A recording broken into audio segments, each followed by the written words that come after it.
হবিগঞ্জ সদর উপজেলার Laskarpur union BNP Jubodal, ছাত্রদল ও অঙ্গ সংগঠনের পক্ষ থেকে বৈষম্য বিরোধী ছাত্র আন্দোলনে আহতদের সুস্থতা ও নিহতদের মাগফিরাত কামনায় দোয়া মাহফিল অনুষ্ঠিত হয়েছে। শুক্রবার বিকেলে হবিগঞ্জ সদর উপজেলার চরহামুয়া নতুন বাজারে এই দোয়া মাহফিল অনুষ্ঠিত হয়। এ সময় হবিগঞ্জ জেলা যুবদলের সদস্য সচিব শফিকুর রহমান শিতুর নেতৃত্বে খয়ের হোসেন শান্ত ও মাহবুবুর রহমানের উদ্যোগে একটি বিশাল মিছিল উপস্থিত হয়।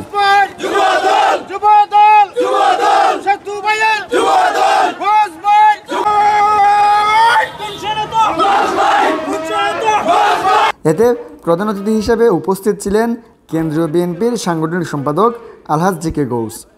এছাড়া বিএনপি, যুবদল, ছাত্রদল ও অঙ্গ সংগঠনের বিভিন্ন ইউনিটের নেতাকর্মীরা উপস্থিত ছিলেন। আজকে বৈষম্য বিরোধী ছাত্র আন্দোলনে যে সমস্ত সকল ছাত্রছাত্রীরা শহীদ হয়েছে তাদের আত্মার মাগফিরাত কামানোর উদ্দেশ্যে এবং আহতদের সুস্বাস্থ্য কামানোর উদ্দেশ্যে কিন্তু আজকে আমাদের পদযাত্রা। বাংলাদেশ জাতীয়বাদী দল যে মঙ্গলজনক একটি পদযাত্রা আয়োজন করেছে, এটা আমাদের জন্য খুবই মঙ্গলজনক এবং গর্ববোধ করি। এবং সারা বাংলাদেশের মানুষ এই বৈষম্য বিরোধী আন্দোলনে যারা শহীদ হয়েছেন তাদের ঋণ আকাশচুম্বীর উপরে, এবং তারা দেশের সোনার সন্তান এবং সোনার শিকড়ে আহরণ করেছেন। গত জুলাই আগস্ট মাসে বৈষম্য বিরোধী ছাত্র আন্দোলনে ছাত্র, শ্রমিক জনতা, শিশু, কিশোর, মহিলা, শ্রমজীবী মানুষ কেউ হাসিনার পেটুয়া বাহিনীর হাত থেকে রক্ষা পায়নি। তাদের জন্য আজকের এই গণদোয়া।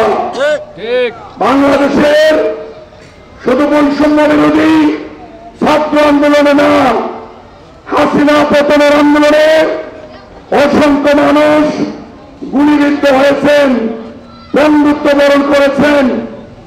তাদের জন্য আজকের এই গণদোয়া।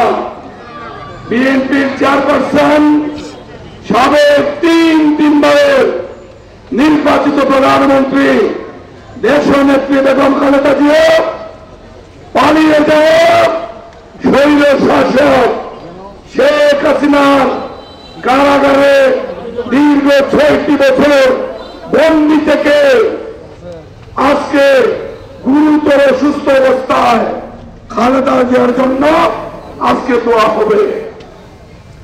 দলের ভারপ্রাপ্ত চেয়ারম্যান শেখ হাসিনার আজ্ঞাবহ কোর্ট, যাকে মামলা দিয়ে দণ্ড দিয়ে বাংলাদেশ থেকে দূরে লন্ডনে প্রবাস জীবনে বাধ্য করেছে, সেই প্রিয় নেতা শ্রদ্ধেয় তারেক রহমান সাহেব যেন সমস্ত চক্রান্তের জাল ছিন্ন করে বাংলাদেশের মাটিতে ফিরে আসতে পারেন, ওনার জন্য আজকের দোয়া হবে।